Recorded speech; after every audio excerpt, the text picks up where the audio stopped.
हा स्टार्ट. भगवान इंगळे सरांची तर आम्ही आलतो साप पकडायसाठी. मी सर्पमित्र राहुल गट्टे सरांनी मला कॉल केला की आमच्या घरी साप निघलेला आहे तर तुम्ही लवकरात या. तर आम्ही आलो.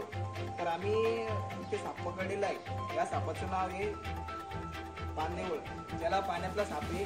आम्ही सारखा बिनविषारी फक्त कोबऱ्यासारखं अट्रॅक्शन करते जेणेकरून चावायला बघते. तर विशेष म्हणजे लोकांना कळण्यात यायला पाहिजे की असं विषारी साप कोणचे.